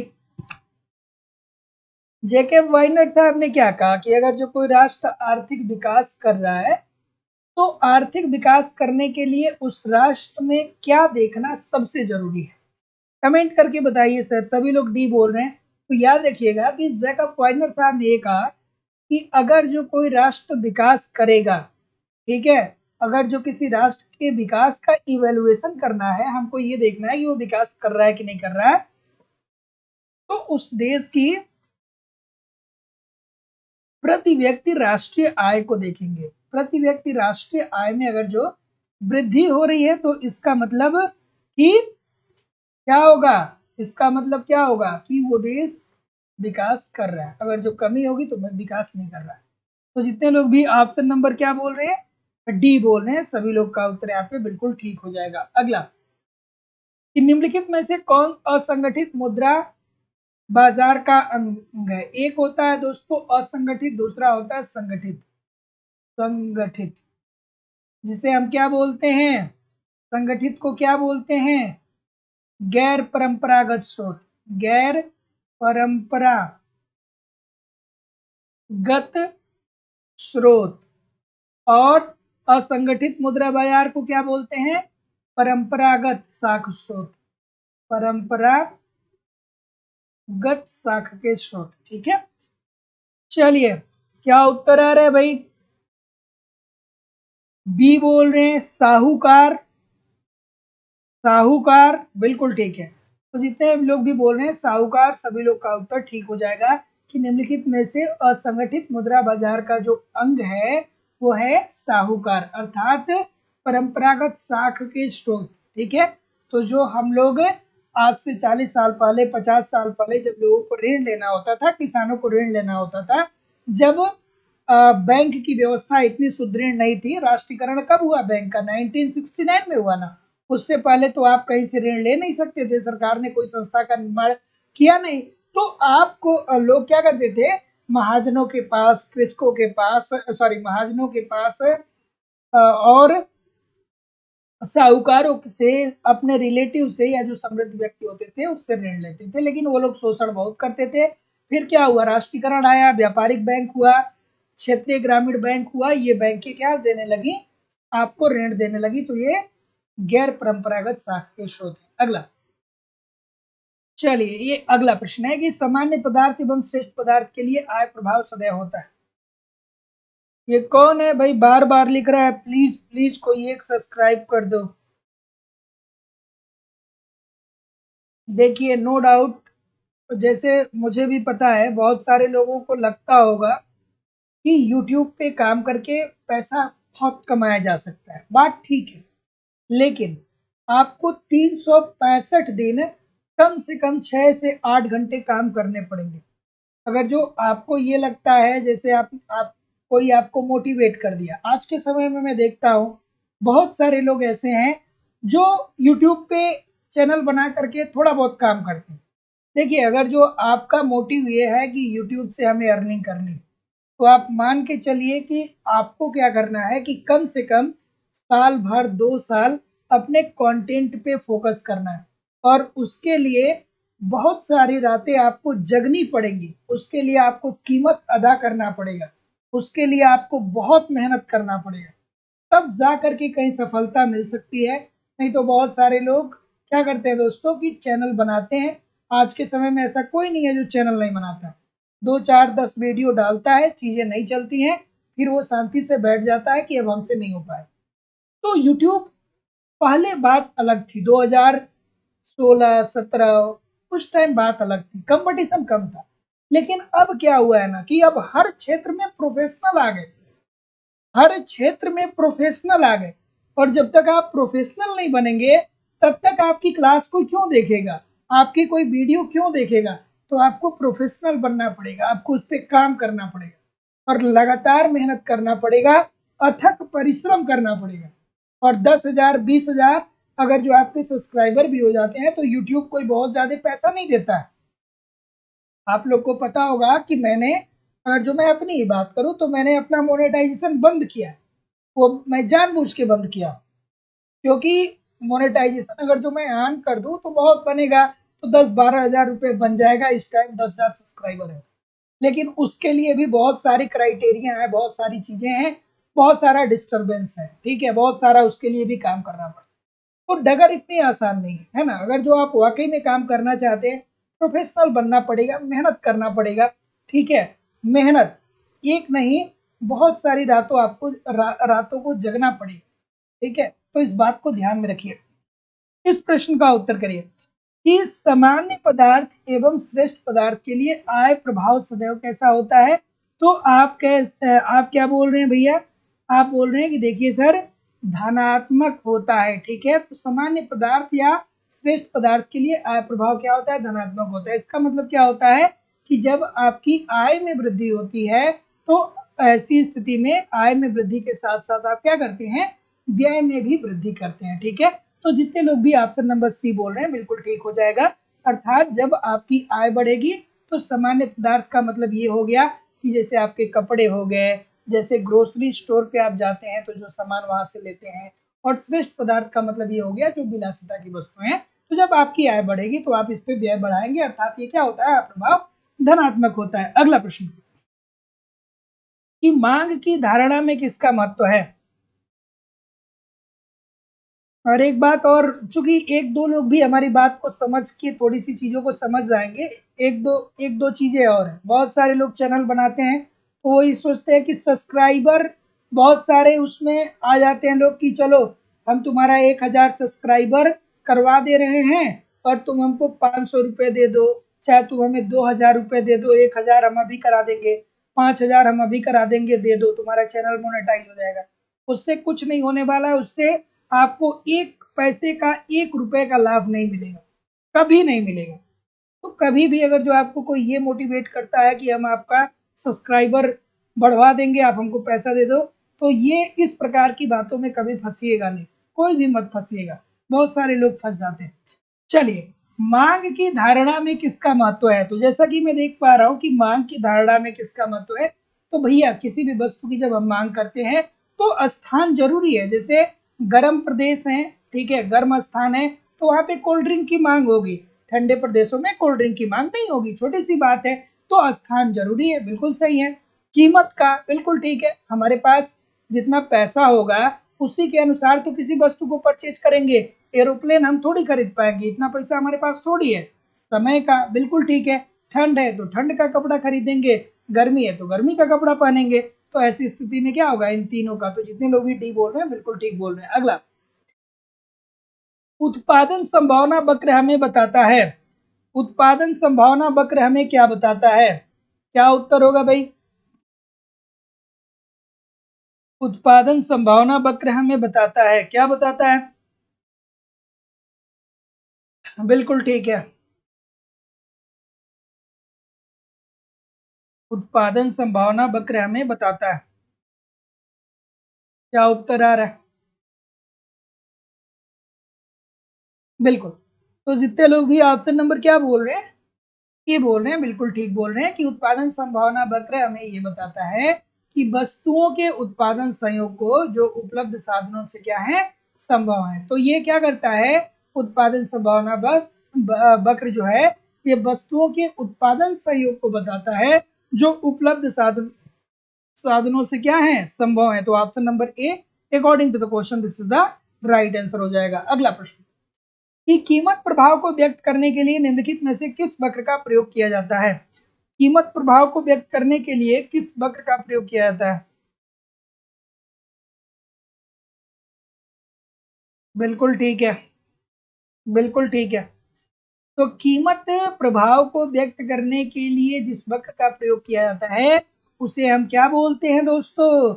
उसे हम बोलते हैं पीसीसी वक्र। बिल्कुल ठीक है, पीसीसी यानी कीमत उपभोग रेखा। कीमत उपभोग रेखा, कीमत उपभोग रेखा, ठीक है, कीमत उपभोग रेखा, ठीक है, ठीक है। क्यों? क्योंकि यह रेखा उपभोक्ता के विभिन्न तटस्थ वक्रों के साम्य बिंदुओं को मिलाने से क्या होता है दोस्तों, प्राप्त होता है। तो जितने लोग भी डी बोल रहे हैं ठीक बोल रहे हैं। ऐसे प्रश्नों में दोस्तों आपको कॉन्सेप्ट की जरूरत पड़ेगी। मैं बार बार बोलता हूं कि बहुत सारे ऐसे प्रश्न हैं जो बिना कॉन्सेप्ट के नहीं क्लियर हो पाएंगे, उसके पीछे लंबा चौड़ा कॉन्सेप्ट है, तो कॉन्सेप्ट आपको पढ़ना पड़ेगा। अगला प्रश्न आपके सामने ये रहा कि तरलता अधिमान वक्र का वह भाग है जो एक्स अक्ष के समानांतर होता है, तरलता जाल कहलाता है। तरलता जाल हमें क्या बताता है भैया? तरलता जाल की अवधारणा किसने दिया था? तरलता जाल की अवधारणा किन साहब ने दिया था? क्या कहा था भैया? कहा था कि देखिए ब्याज जब मुद्रा की पूर्ति में वृद्धि की जाएगी, ठीक है, अगर जो मुद्रा पूर्ति बढ़ाई जाएगी तो ब्याज की दर एक निश्चित सीमा तक ही कम हो सकती है, लेकिन उससे कम ब्याज की दर नहीं हो सकती, अर्थात ब्याज की दर कभी शून्य नहीं हो सकती है। और अर्थव्यवस्था में ब्याज की एक न्यूनतम दर होती है, उससे कम नहीं होगी, जैसा कि मैंने बताया ही। और अर्थव्यवस्था की उस स्थिति में मौद्रिक नीति क्या हो जाता है, असफल हो जाता है। तो जितने लोग भी डी बोल रहे हैं उपरोक्त तीनों सत्य है, बिल्कुल सही है। अगला कि चेम्बरलिन के अनुसार एकाधिकार प्रतियोगिता का मूलाधार क्या है? देखिए ये बहुत कंफ्यूज करने वाला प्रश्न है सर, ये बहुत कंफ्यूज करने वाला प्रश्न है कि चेम्बरलिन के अनुसार एकाधिकार प्रतियोगिता का मूलाधार क्या है। चेम्बरलिन साहब ने क्या कहा? बिल्कुल ठीक है, बिल्कुल ठीक है। ऑप्शन नंबर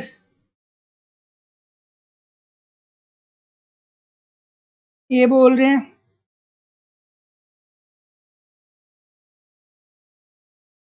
तो चेम्बरलिन साहब बहुत अच्छी बात बोलते हैं, छोटी बात बोलते हैं और बहुत प्यारी बात बोलते हैं, आपको भूलना नहीं है। मैं एक लाइन में आपको बताता हूँ। चेम्बरलिन साहब ने ये कहा कि देखिए जो एकाधिकारिक प्रतियोगिता होती है ना, इसमें फर्म तो बहुत सारे होते हैं, लेकिन जो सारे फर्म होते हैं ना वो बिल्कुल एक जैसे किसी वस्तु का उत्पादन नहीं करते। वो प्रोडक्ट क्या होंगे, रंग में अलग हो सकते हैं, आकार में अलग हो सकते हैं, क्वांटिटी में अलग हो सकते हैं, क्वालिटी में अलग हो सकते हैं, मतलब किसी न किसी तरीके से वो प्रोडक्ट क्या होंगे, अलग होंगे ही होंगे, ठीक है। तो ये कहते हैं कि प्रोडक्ट भी भेद देखने को मिलता है, उत्पादन भी भेद देखने को मिलता है। तो जितने लोग भी ऑप्शन नंबर ए बोल रहे हैं बिल्कुल ठीक है। जैसे आप देखते हैं ना, कोको कोला हो गया, फ्रूटी हो गया, स्लाइस हो गया, माजा हो गया, ये सब क्या है, क्वालिटी में, क्वांटिटी में, रंग में कुछ ना कुछ इसमें भी विविधता देखने को मिलती है ना। जैसे आप कार खरीदने जाते हैं तो जितनी भी कारें आप देखेंगे या तो उसमें थोड़ा बहुत कुछ इंचेज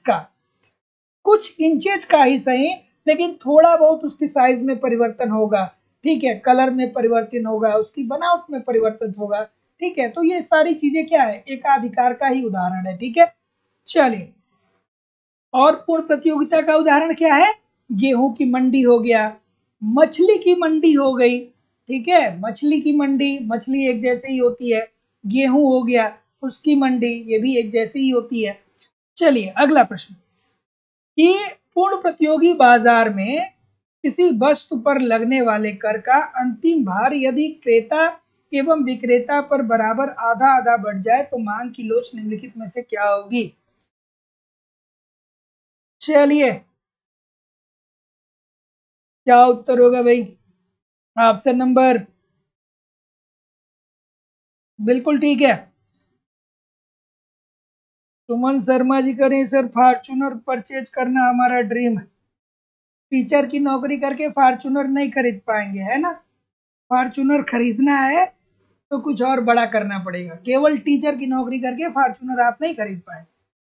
टीचर की नौकरी करके डिजायर ले लें, बहुत है, 10 लाख, टीचर की नौकरी करके 10 लाख रुपए तक की कार आप खरीद सकते हैं, उससे ज्यादा की नहीं खरीद पाएंगे, सीधी सीधी बात।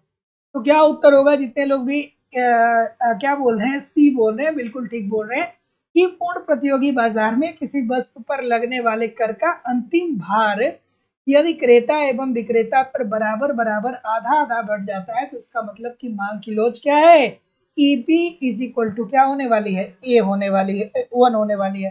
तो जितने लोग भी क्या बोल रहे हैं, सी बोल रहे हैं, बिल्कुल ठीक बोल रहे हैं। अगला प्रश्न, कि बजट संबंधी प्रलेखों में निम्नलिखित में से किस प्रकार के घाटे का उल्लेख किया जाता है।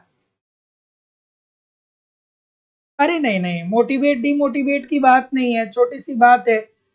जैसे टीचर जो होता है ना, वो बहुत ही यथार्थ परक इंसान होता है ना। जैसे आप अगर जो कार खरीद भी लेंगे तो कार कितना का एवरेज देता है, 9 किलोमीटर, 10 किलोमीटर, तो आप कहेंगे यार 100 रुपया पेट्रोल है, 9 किलोमीटर चलने के लिए हमको 100 रुपये गंवाना पड़ेगा, तो इससे बढ़िया लाओ छोटी सी कोई स्कूटी हो या छोटा कोई क्या हो बाइक हो, उसी से चले जाएंगे। ये 9 किलोमीटर के लिए पता चले आइसक्रीम खाने जा रहे हैं, आइसक्रीम खाने गए, 50 रुपए का आइसक्रीम का, 100 रुपए का पेट्रोल जला पाए। तो ये सब मतलब उसके लिए है भैया जो महीने का 1 लाख 1.5 लाख रुपए 2 लाख रुपए कमा रहा है। टीचर बेचारा तो अपने पैसे को इतनी जगह बांट देता है कि उसके पास आते आते 10 15 20 हजार रुपये बचता है, अपने अपने खर्च को ऐसे वो नियंत्रित करता है। ठीक है, चलिए अगला प्रश्न आपके सामने ये रहा, कि बजट संबंधी प्रलेखों में निम्नलिखित में से किस प्रकार की घाटे का उल्लेख किया जाता है। तो जैसा कि मैं देख पा रहा हूँ, क्या उत्तर आ रहा है भाई, ए बोल रहे हैं, तो जितने लोग भी ए बोल रहे हैं, देखिए हम लोग बजट के अंतर्गत सरकार के राजस्व घाटे की बात करते हैं, बजटीय घाटे की बात करते हैं, राजकोषीय घाटे की बात करते हैं, प्राथमिक घाटे की बात करते हैं, वित्तीय घाटे की बात नहीं करते हैं। ठीक है, तो जितने लोग भी क्या बोल रहे हैं, ए बी सी डी बोल रहे हैं, सभी लोग का उत्तर यहाँ पे बिल्कुल ठीक है। और ऐसा नहीं है कि आप टीचर हैं तो नहीं ले सकते हैं, टीचर के अलावा और भी तो बहुत काम कर सकते हैं। चलिए अगला प्रश्न, इस प्रश्न का उत्तर करिए, कि घाटे की वित्त व्यवस्था का प्रयोग होता है। चलिए, घाटे की वित्त व्यवस्था का प्रयोग होता है,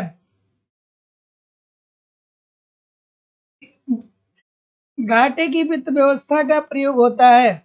अच्छा चलिए, इस पे बहुत सारी बातें हो गई, क्लास पे मेंटेन, क्लास पे फोकस करते हैं। ठीक है, चलिए, घाटे की वित्त व्यवस्था का प्रयोग होता है, तो जैसा कि मैं देख पा रहा हूँ कि आप बोल रहे हैं कि देखिए सर, घाटे की वित्त व्यवस्था का मतलब ये होता है कि सरकार की आय कम होती है लेकिन सरकार अपने आय से ज्यादा क्या करता है, व्यय करता है। ठीक है, इसका मतलब ये होता है कि सरकार घाटे की वित्त व्यवस्था तब अपनाती है जब अर्थव्यवस्था में मंदी होती है। मंदी का मतलब क्या होता है, कि मांग व पूर्ति क्रियाशील नहीं होता है, मतलब मांग भी कम होता है और पूर्ति भी कम होता है। ठीक है, तो ऐसी स्थिति में घाटे की वित्त व्यवस्था अपना करके गवर्नमेंट अपनी आय से ज्यादा अर्थव्यवस्था में व्यय करता है, जिससे अर्थव्यवस्था में मुद्रा की पूर्ति बढ़ती है। जब मुद्रा की पूर्ति बढ़ती है तो लोगों के मांग में भी वृद्धि आती है, क्रय शक्ति बढ़ती है, क्रय शक्ति बढ़ती है तो पूर्ति भी बढ़ता है। तो मांग व पूर्ति जब बढ़ता है तो उससे क्या होता है कि हमें हमारी अर्थव्यवस्था को थोड़ा सा क्या मिलता है, गति मिलता है, लेकिन इसे एक निश्चित मात्रा में भी हम प्रयोग कर सकते हैं। तो आर्थिक विकास के लिए हम इसे क्या करते हैं, सीमित मात्रा में ही प्रयोग कर सकते हैं। अगला प्रश्न, चलिए अगला, कि केंद्र तथा राज्यों के अधिकारों, कार्यों एवं दायित्वों की जांच हेतु निम्न आयोग बनाया गया। कौन सा आयोग बनाया गया सर? अब कुछ तो इसमें देखेंगे तो जैसे इतना देख लेंगे वैसे ही ऑप्शन नंबर डी, बस ठीक है, वित्त आयोग है ना। बस बस ज्यादा देखने की जरूरत ही नहीं है। हाँ देखिए, दो तीन लोग बता रहे हैं डी, है ना, बता रहे हैं, बहुत बहुत अच्छे अच्छे लोग बता रहे हैं, डी बता रहे हैं। अब मैं बोल दिया तो लोग नहीं बताएंगे, हालांकि फिर भी बहुत सारे लोग बताएं। ये क्या कह रहा है सर? ये कह रहा है कि केंद्र तथा राज्यों के अधिकार, कार्य एवं उत्तरदायित्वों की जांच करने हेतु जो आयोग बनाया गया था दोस्तों, वो बनाया गया था सरकारिया आयोग बनाया गया था। ठीक है, तो ये जितने लोग भी ऑप्शन नंबर सी बोल रहे हैं, सभी लोग का उत्तर यहाँ पे बिल्कुल ठीक है। सरकारिया आयोग का ये दायित्व था कि वो देखे, वो सुनिश्चित करे कि केंद्र सरकार के अधिकार क्षेत्र में क्या आएगा, राज्य सरकार के अधिकार क्षेत्र में आएगा क्या आएगा, केंद्र सरकार के कार्य क्या होने चाहिए, राज्य सरकार के कार्य क्या होने चाहिए, इनके उत्तरदायित्व क्या होने चाहिए, इसके लिए सरकारिया आयोग बनाया गया। तो फिर वित्त आयोग क्यों बना था भैया? वित्त आयोग क्यों बना था, कमेंट करके बताइए।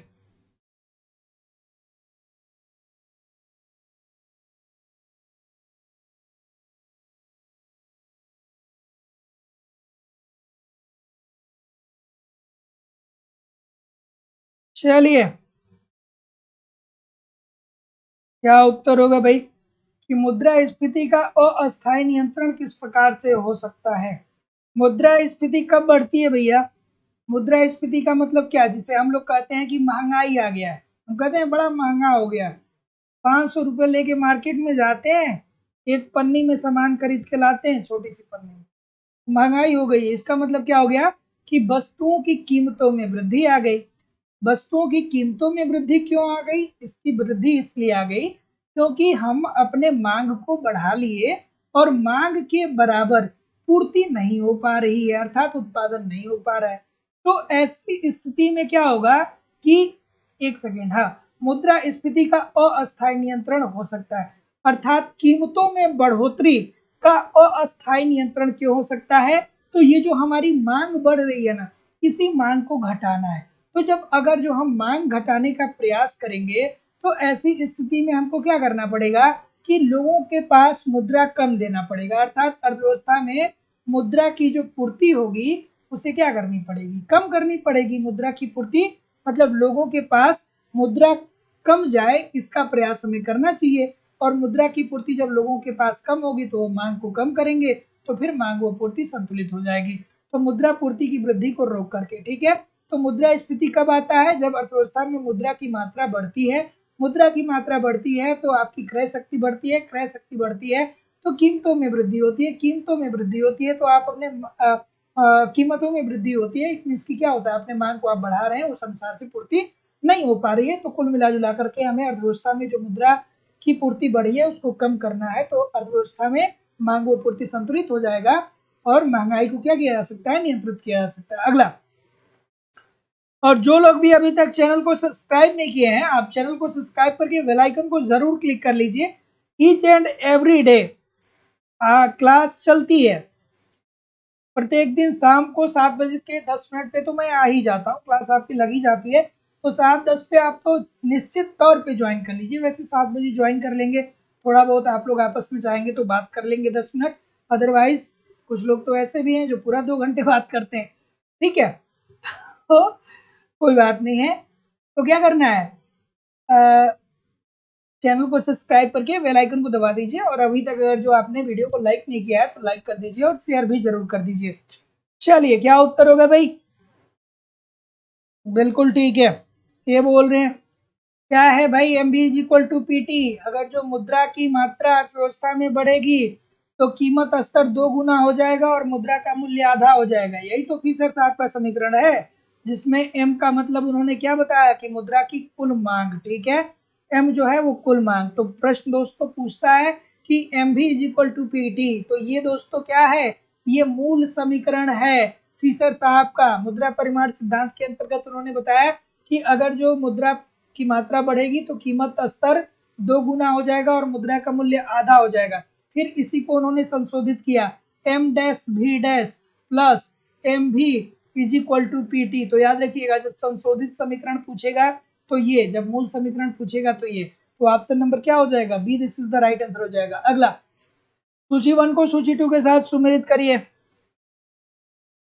चलिए, ब्रिजमोहन मौर्य जी, धनंजय कुमार जी, सरिता जी, पूजा मिश्रा जी, अंकिता जी, चंद्रजीत यादव जी, शिवानी जी, अफजल हसन जी। सर 7 बजे स्टार्ट करिए, ठीक है।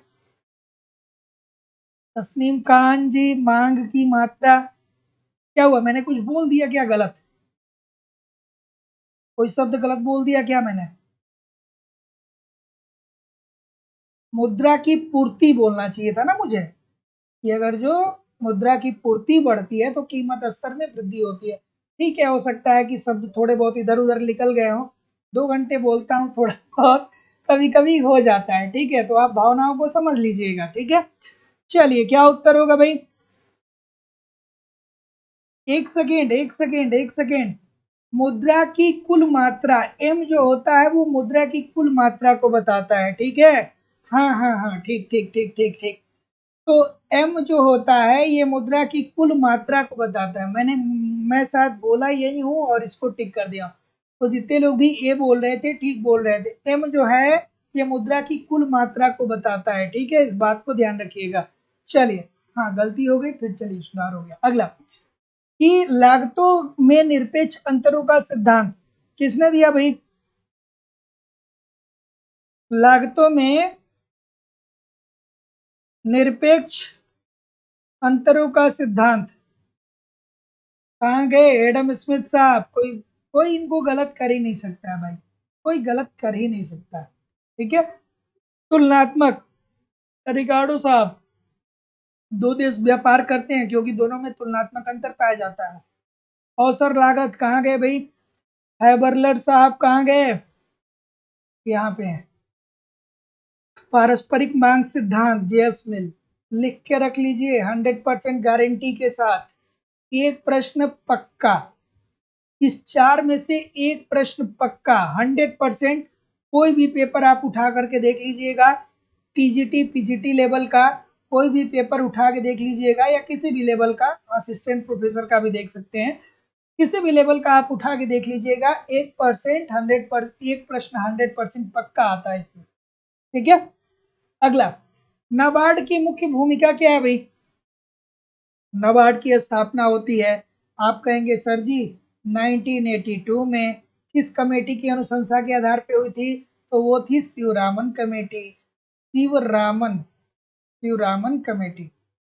अच्छा, अब अगर जो आप 2021 का पेपर उठाते होंगे तो बहुत आसान लगता होगा ना आपको, लगता होगा ना कि यार ये गलती हमने कहाँ से कर दिया।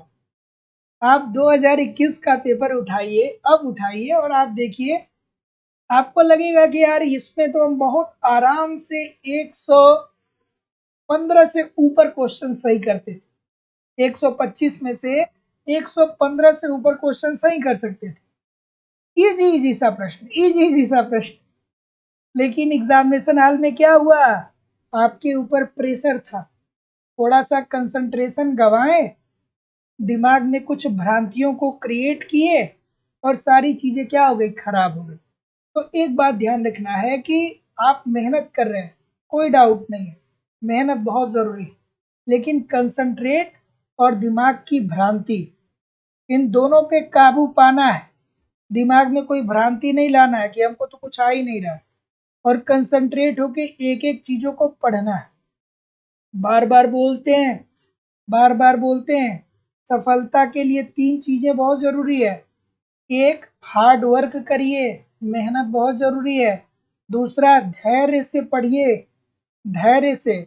और तीसरा, कंसंट्रेट रहिए, कंसंट्रेट, कि जो हम पढ़ रहे हैं क्या ये वही बात लिखा हुआ है कि कोई शब्द और है। अब जैसे बताइए, इस प्रश्न का उत्तर करिए। चलिए, कि नाबार्ड की मुख्य भूमिका क्या है भैया, तो आप कहेंगे सर जी देखिए, ग्रामीण साख संचालन के संदर्भ में सबसे बड़ी संस्था जो है वो क्या है, नाबार्ड है। तो जो नाबार्ड है वो ग्रामीण साख संचालन से संबंधित सबसे बड़ी संस्था है। तो जितने लोग भी ऑप्शन नंबर क्या बोल रहे हैं, बी बोल रहे हैं, सभी लोग का उत्तर यहाँ पे बिल्कुल ठीक है। और ग्रामीण क्षेत्रों में विकास की गतिविधियों को बढ़ाने के लिए नाबार्ड जो है वो क्या देता है, साख प्रदान करता है। अल्पकालीन की दीर्घकालीन, नाबार्ड साख कैसे देता है, अल्पकालीन की दीर्घकालीन, बिल्कुल ठीक है। बट कोई बात नहीं यार, ठीक है, अगर जो एक बार गड़बड़ हो गया तो दो बार थोड़ी गड़बड़ होगा। एक बार हमको पता चला ना कि हम कहाँ गलत थे, इस बार वो गलती दोहरानी नहीं है, ठीक है। और इस बार देखिएगा बहुत सारे लोग यहाँ से सिलेक्शन लेंगे, मैं बहुत जिम्मेदारी से बोल रहा हूँ, बहुत सारे लोग सिलेक्शन लेंगे जो निरंतर पढ़ रहे हैं और जो निरंतर पढ़ेंगे, बहुत सारे लोग सिलेक्शन लेंगे, बहुत सारे लोग सिलेक्शन। लेकिन ये नहीं कि हमको बहुत आता है, जिंदगी में ये भाव बिल्कुल नहीं रखना है कि हमें बहुत आता है, और ये भी भाव नहीं रखना है कि हमको कुछ नहीं आता है। संतुलन, इकोनॉमिक्स पढ़ रहे हैं तो संतुलन तो आपको बहुत अच्छे से पता होना चाहिए। कोई भी जिंदगी की कोई भी चीज है तो आपको संतुलन के स्तर पे विद्यमान रहना है, तभी जाके जिंदगी में सफलता मिल पाएगी। क्या उत्तर होगा भाई, ऑप्शन नंबर डी बोल रहे हैं उपयुक्त सभी। तो जितने लोग भी डी बोल रहे हैं सर बिल्कुल ठीक है, जितने लोग भी डी बोल रहे हैं बिल्कुल ठीक बोल रहे हैं। कि डोमर के आर्थिक विकास की मान्यता जो है वो ये है कि इन्होंने कहा था कि अर्थव्यवस्था में पूर्ण रोजगार है। पूर्ण रोजगार को अगर जो क्या किया जाए, बताया जाए, तो इसका मतलब ये होता है कि अर्थव्यवस्था में जो भी हमारे पास प्राकृतिक और भौतिक संसाधन है उसका ठीक तरीके से उपयोग करके हम अपने उत्पादन को बेहतर बना पा रहे हैं, ठीक है। सरकारी हस्तक्षेप का अभाव है, सरकार का कोई हस्तक्षेप नहीं है, और समायोजन में अंतराल का भी अभाव है। तो जितने लोग भी डी बोल रहे हैं उपरोक्त सभी लोग का उत्तर यहाँ पे बिल्कुल ठीक हो जाएगा। चलिए, कहीं भी जाइएगा नहीं, कमेंट करके बताइए कितने प्रतिशत प्रश्न आपके सही हुए। और जिन लोगों ने भी चैनल को सब्सक्राइब नहीं किया है, चैनल को सब्सक्राइब कर लीजिए। और दोस्तों, आपकी इकोनॉमिक्स की दूसरी क्लास लाइव स्टडी इलाहाबाद के मोबाइल एप्लीकेशन पे हो रही है। यहाँ पे आपको इकोनॉमिक्स के सारे कॉन्सेप्ट आपके सिलेबस के अनुसार पढ़ाए जा रहे हैं। अलग अलग क्लासेस चल रही हैं और आपके कॉन्सेप्ट के अनुसार सारी क्लासेस चलाई जा रही हैं, ठीक है। साथ ही साथ सिंपल सटीक भाषा में, अगर जो आप बहुत दिनों बाद भी इकोनॉमिक्स पढ़ने जा रहे हैं तो मैं आपको जिम्मेदारी से कह सकता हूँ कि ऐसा कुछ नहीं होगा जो आपको वहाँ पे समझ में नहीं आएगा। आप वहाँ पे सारे कॉन्सेप्ट को पढ़ते रहिए। साथ ही साथ दोस्तों, कंप्लीट आपको इकोनॉमिक्स का यहाँ पे नोट्स भी दिया जा रहा है। एक समस्या होती है नोट्स के साथ, या तो नोट्स मिलते नहीं है या मिल भी जाते हैं तो इतने कॉम्प्लिकेटेड होते हैं कि समझ में नहीं आता है क्या पढ़ना है क्या छोड़ना है। तो दोस्तों, आपको सिंपल सटीक साधारण भाषा में नोट्स दिए जा रहे हैं। एक तरफ कॉन्सेप्ट पढ़ते रहिए, दूसरी तरफ नोट्स के माध्यम से अपना रिवीजन करते रहिए। साथ ही साथ दोस्तों, आपको यहाँ पे टेस्ट सीरीज दिया जा रहा है, टेस्ट दीजिए, अपना इवेल्युएशन करिए, आपकी तैयारी कैसी चल रही है, आपके एग्जाम में किस प्रकार के प्रश्न पूछे जाते हैं और कहाँ पे गलती हो रही है, जहाँ पे गलती हो रही है उसको सुधारिए। इस तरीके से आपकी एक्यूरेसी बढ़ेगी, बढ़िया बढ़ेगी। साथ ही साथ दोस्तों, आपको प्रीवियस ईयर के क्वेश्चन पेपर भी मिल रहे हैं यहाँ पे, ताकि आप देख पाए कि किस लेवल की तैयारी आपको करनी है। और दोस्तों, उसके बाद आपको क्या देखने को मिलेगा, आपको यहाँ पे करंट भी कवर करा दिया जाएगा। सब कुछ कवर कराना हमारी जिम्मेदारी है। लाइफ टाइम की वैलिडिटी के साथ आपको कोर्स मिलता है। इट मीन्स एक बार आप कोर्स परचेज करते हैं तो आप हमारे साथ तब तक बने रहेंगे जब तक कि सिलेक्शन नहीं हो जाता है। उदाहरण के लिए, अगर जो आप यूपी टीजीटी पीजीटी के लिए एडमिशन लेते हैं तो अगर जो एलटी ग्रेड जीआईसी लेक्चरर की वैकेंसी आती है, नया बैच जब भी प्रारंभ होगा आपको वहाँ पे ऑटोमेटिकली ऐड कर दिया जाएगा, अलग से आपको कोई भी फीस देने की जरूरत नहीं होगी। तो जो हमारी अभी क्लासेस चल रही हैं, Uttar Pradesh TGT PGT, Jharkhand TGT PGT, Madhya Pradesh state, Madhya Pradesh SET, LT grade GIC lecturer, UGC NET, Uttarakhand lecturer, Bihar PGT assistant professor के साथ साथ सारी बैचेज आपको अलग अलग मिलेंगे, ठीक है। एडमिशन की बात करें तो लाइफ टाइम की वैलिडिटी के साथ आपको एडमिशन मिलता है। Madhya Pradesh state, Madhya Pradesh SET, UGC NET और असिस्टेंट प्रोफेसर की फीस 2500 रुपये है। Uttar Pradesh TGT PGT, Jharkhand TGT PGT, Uttarakhand lecturer, Bihar PGT और अन्य परीक्षाओं की फीस केवल और केवल 2000 रुपए। तो सिंपली एडमिशन लेने के लिए गूगल पे, फोन पे या पेटीएम के माध्यम से आपको इस नंबर पे फीस पेमेंट करना होगा 9415 863 873। इसी नंबर पे आपको फीस पेमेंट करना है। सेम नंबर नीचे भी आ रहा है, नीचे भी वही नंबर आ रहा है, यहाँ पे भी वही नंबर है, हर जगह एक ही नंबर है। इसी नंबर पे आपको गूगल पे, फोन पे या पेटीएम के माध्यम से फीस पेमेंट करना है और उसका स्क्रीनशॉट आपको इसी व्हाट्सएप नंबर पे सेंड करना है। किसी भी इंक्वायरी के लिए आप इस नंबर पे कॉल कर सकते हैं या व्हाट्सएप मैसेज कर सकते हैं। So thank you very much everybody. मिलते हैं नेक्स्ट क्लास में कल शाम को 7 बजे एक नए उत्साह, नए एनर्जी के साथ। तब तक के लिए आप पढ़ते रहिए, आगे बढ़ते रहिए। नमस्कार दोस्तों, धन्यवाद।